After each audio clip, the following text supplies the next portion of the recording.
اس case کے اندر جسمانی remand دینے کی استدعا کی گئی تھی احتساب عدالت سے نیب کی طرف سے کہ جی ان کو شامل تفتیش کیا جانا ہے، تو جس پر عدالت نے ان کا جسمانی ریمانڈ جو ہے وہ مسترد کر دیا،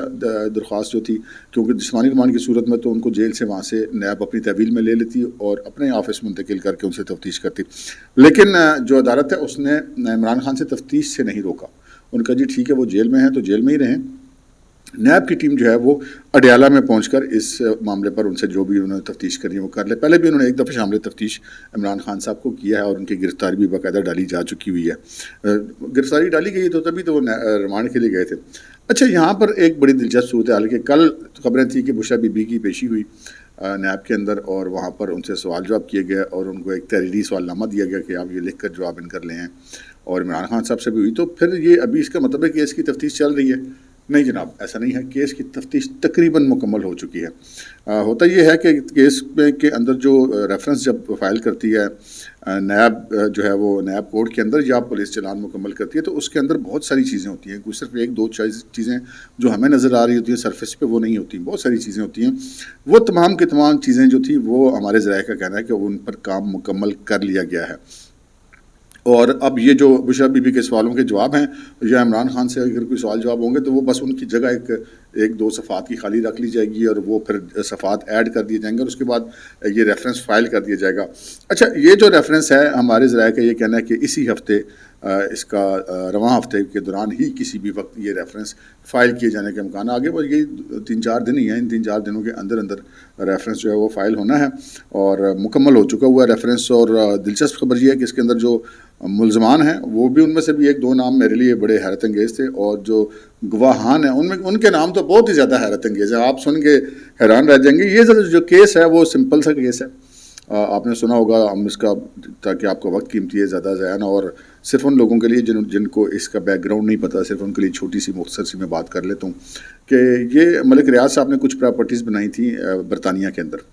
اور وہاں کی جو نیشنل کرائم ایجنسی ہے اس نے اپنے طور پہ جب اس سارے معاملے کی تفتیش کی تو یہ پایا گیا کہ ملک ریاض صاحب نے جو وہ پراپرٹیز خریدی ہیں وہ انہوں نے غیر قانونی طور پہ جو رقوم ہیں وہ منی لانڈرنگ کے ذریعے برطانیہ کے اندر منتقل کی تھی اور ان سے یہ پراپرٹیز خریدی گئی تھی۔ منی لانڈرنگ کے حوالے سے چونکہ برطانیہ کے قوانین بہت سخت ہیں تو انہوں نے وہ جتنی جائیدادیں سیز کر دیں اور ان کی جو مالیت تھی وہ حکومت پاکستان کے حوالے کر دی کہ جی ٹھیک ہے، یہ چونکہ پاکستان سے منی لانڈرنگ ہوئی تھی رقم تو یہ حکومت پاکستان کا حق ہے کہ ان کو یہ رقم لوٹائی جائے، تو انہوں نے ایک دیانتداری کا مظاہرہ کرتے ہوئے وہ رقم پاکستان کو واپس کر دی۔ اب ہونا تو یہ چاہیے تھا کہ یہ رقم پاکستان کے اندر قومی خزانے میں آ جاتی، کیونکہ پاکستان کا پیسہ تھا تو قومی خزانے میں گیا تھا، غیر قانونی طریقے سے باہر گیا ہوا تھا، لیکن ایسا نہیں ہو سکا۔ ایسا کیوں نہیں ہو سکا؟ ایسا اس لیے نہیں ہو سکا کہ وزیر اعظم عمران خان تھے اور ملک ریاض کی کوئی معاملہ ہو اور عمران خان صاحب جو ہیں وہ ان کے خلاف کوئی چیز چلی جائے، یہ تو ہو نہیں سکتا۔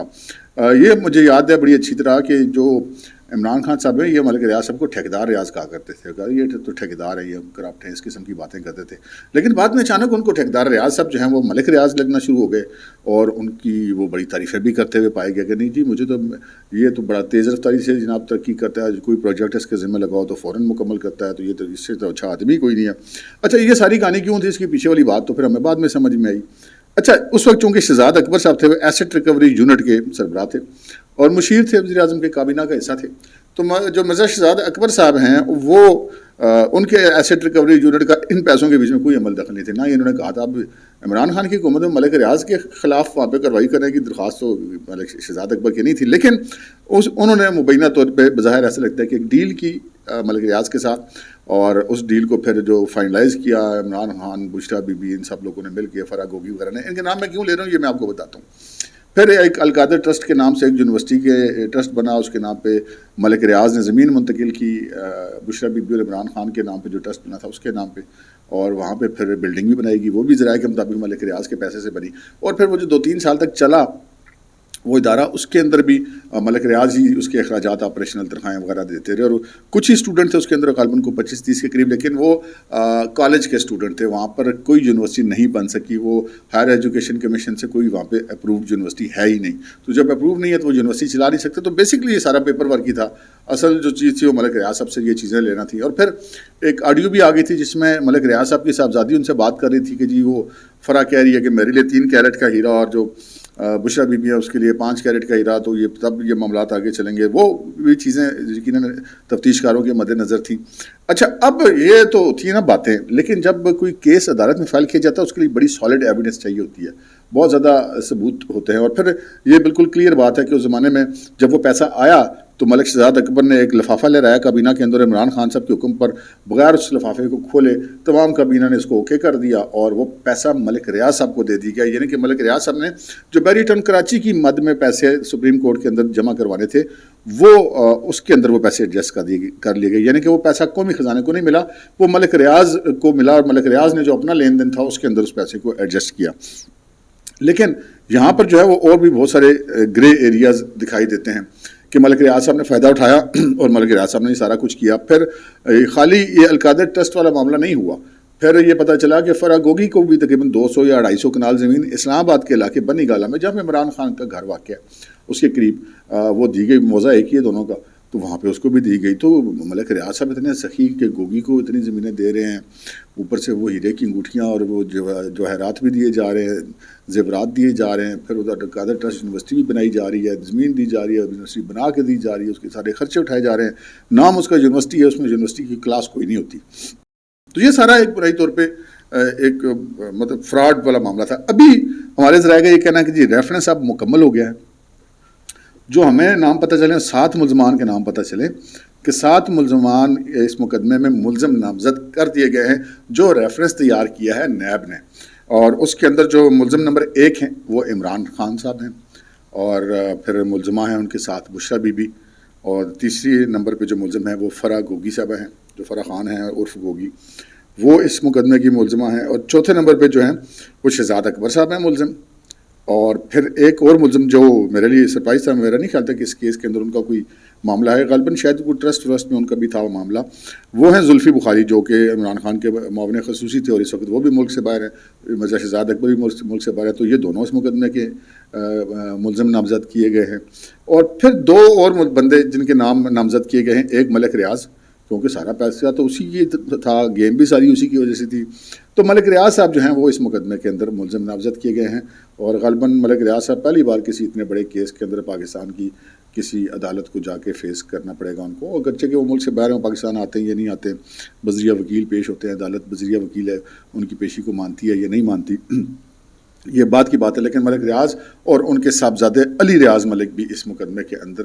ملزم نامزد کیے گئے ہیں۔ یہ جو ریفرنس تیار ہے یہ صرف میں ایف آئی آر ٹائپ کا کیس نہیں، جو حتمی کیس ہے، جو کورٹ میں چلنا ہے، جو ٹرائل ہونا ہے، وہ ان ملزمان کے خلاف ہونا ہے، عمران خان، بشرا بی بی، فرا گوگی، شہزاد اکبر، زلفی بخاری، ملک ریاض اور علی ریاض ملک۔ امپورٹنٹ یہ چیز ہے کہ اس کیس کے اندر گواہان کون ہیں؟ کیس تو سارا چلتا ہی گواہوں کے سر کے اوپر ہے، دستاویزی شہادتیں ہوتی ہیں یا پھر ہیومن سے شہادتیں ہوتی ہیں جو گواہ آ کے بیان دیتے ہیں۔ وہ جناب ایک تو وعدہ معاف گواہ ہیں، سٹار وٹنس ہیں اس کیس کے اندر بھی، وہ ہیں اعظم خان صاحب جو پرنسپل سیکرٹری تھے پرائم منسٹر کے، یہ سائفر کیس میں بھی وعدہ معاف گواہ بنے ہوئے ہیں جو آفیشیل سیکرٹ ایکٹ والا ہے، اس کیس کے اندر بھی اعظم خان جو ہیں وہ عمران خان صاحب کے اور ان سب ملزمان کے خلاف استغاثہ کے مرکزی گواہ ہیں۔ پھر جو ایک اور امپورٹنٹ نام ہے وہ ہے احمد نواز سکھیرا۔ احمد نواز سکھیرا جب یہ سارا معاملہ ہوا اس وقت وہ سیکرٹری کیبنٹ تھے، اس وقت وہ جو ہیں وہ ریٹائر ہو چکے ہیں، اور احمد نواز سکھیرا عمران خان کے اتنے قریب تھے، یا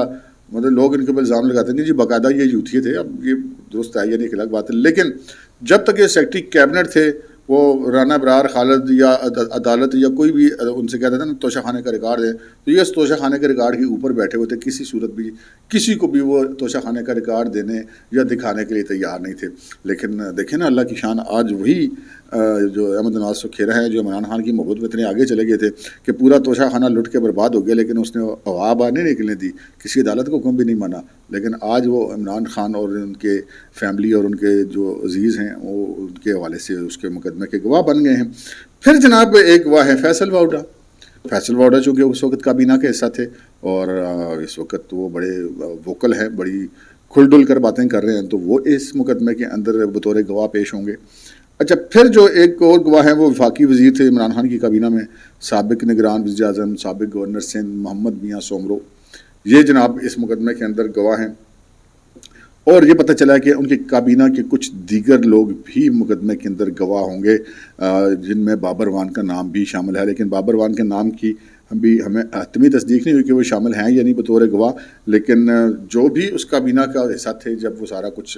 کابینہ کے اندر منظوری ہوئی تو لازمی بات ہے اس کے اندر جتنے لوگ تھے وہ تمام کے تمام جو نائب حکام ہیں انہوں نے وہ شامل تفتیش کیے ہیں، اور شامل تفتیش کرنے کے بعد یہ ریفرنس جو ہے اس کو حتمی شکل تک پہنچایا ہے۔ اب یہ ریفرنس ہو گئے تیار، یہ فارمیلٹی ہے، وہ 2-4 سوالوں کے جواب آ جائیں گے، کاغذ ساتھ لگ جائیں گے۔ نائب تفتیش کار تمام جو ملزمان ہیں اور گواہان ہیں ان کے کردار کا تعین کر کے مکمل فائل تیار کر چکا ہے، ریفرنس تیار کر چکا ہے۔ یہ ریفرنس اسی ہفتے کے دوران کسی بھی وقت عدالت میں داخل کر دیا جائے گا، جس کے بعد عدالت ان ملزمان کے اوپر فرد جرم عائد کرے گی اور اس کے بعد ٹرائل کا آغاز ہو جائے گا۔ اور یہ اندازہ کیا جا سکتا ہے کہ یہ ایک بہت بڑا کیس ہے عمران خان اور ان کے ساتھیوں کے خلاف، جس کے اندر بہت مضبوط امکانات موجود ہیں کہ ان کو کوئی بڑی سزا مل سکتی ہے۔ یہ فیصلہ تو عدالت نے کرنا ہے، ہم تو ایک تجزیہ کر سکتے ہیں یا ایک اندازہ ہی کر سکتے ہیں۔ اب تک کے لیے اتنا ہی، اجازت دیجیے، اللہ حافظ۔